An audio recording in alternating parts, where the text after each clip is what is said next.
I'm making this video for one reason. Truth matters. Lies are nothing new. We've heard them for years, but what we're hearing in this last month of this very challenging year has reached a new low. I can respect differences of opinion. I have my own opinions that are not widely shared. But facts are facts. If you dispute facts, you need evidence. If the best you can do is to cry wolf over and over and over and over again, you shouldn't complain or be surprised when other people don't believe you. But I'm seeing another disturbing trend, and I need to challenge this. I'm seeing calls to suppress misinformation, not just fact-checking or flagging content, but actively blocking or deleting it. And I don't think that's right. I'm not convinced that's a good idea. But the reason I think that way is going to take some explanation. But it boils down to this: truth is hard. If you want an example of how hard truth can be, look to mathematics. Consider the classification of finite simple groups. The idea of a finite simple group is not especially hard to understand, but it took over 100 authors, tens of thousands of pages, over several decades to come up with a complete classification and to prove the list is complete.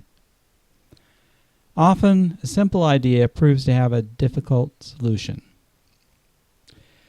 But there's another reason that truth is hard. In some ways, a search for truth is like a mathematical optimization problem. To give you an idea of what I mean by that, consider the history of physics. How do things move? You can think of these ideas as existing on a landscape, with mountains in the background that reach closer to the true answer. The first ideas were really not much better than guesses. Aristotle believed that things move according to the nature of the elements they're made from.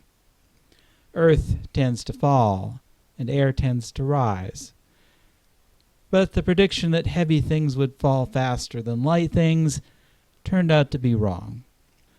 To go beyond these ideas, you need a new way of thinking. Sir Isaac Newton revolutionized the way we think about motion with what we call the 3 laws of motion. Newtonian physics is closer to truth, and we still use it as a useful approximation for everyday events, but it also turns out to be wrong. What I'm trying to show with this analogy of a landscape is that the search for truth can get stuck in what we call a local maximum. In order to find a better approximation to truth, you need to explore ideas that might at first seem counterintuitive, even false. Consider our best alternatives to Newtonian physics at this point in time: quantum theory and relativity. Both of them are more accurate than classical mechanics, but we haven't yet found a way to combine them into a coherent theory. Some physicists think the answer might lie in a new way of thinking, like string theory, for instance. But is that closer to the truth, or is it just another local maximum that we might get stuck in? Will we ever reach that highest peak in the background if we don't explore risky ideas? So I think there's a place for ideas that might seem wrong or misguided.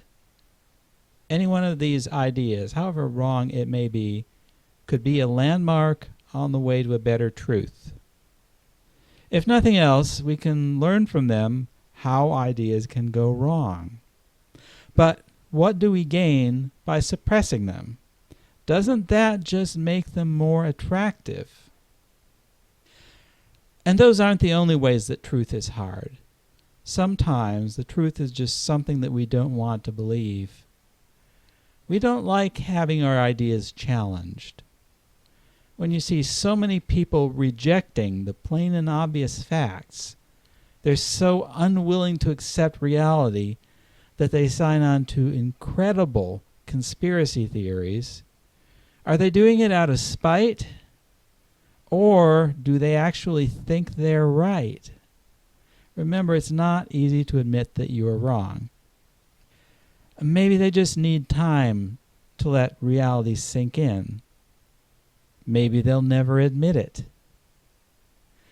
But if we censor their ideas, they'll just find their own private sites to spread their rumors and nonsense on. And they'll never need to hear any inconvenient facts. So those are my thoughts about all this. I just hope we can find a way to coexist in this divided country. Let's try to prove Rush Limbaugh wrong when he says there cannot be a peaceful coexistence. We can do better than that.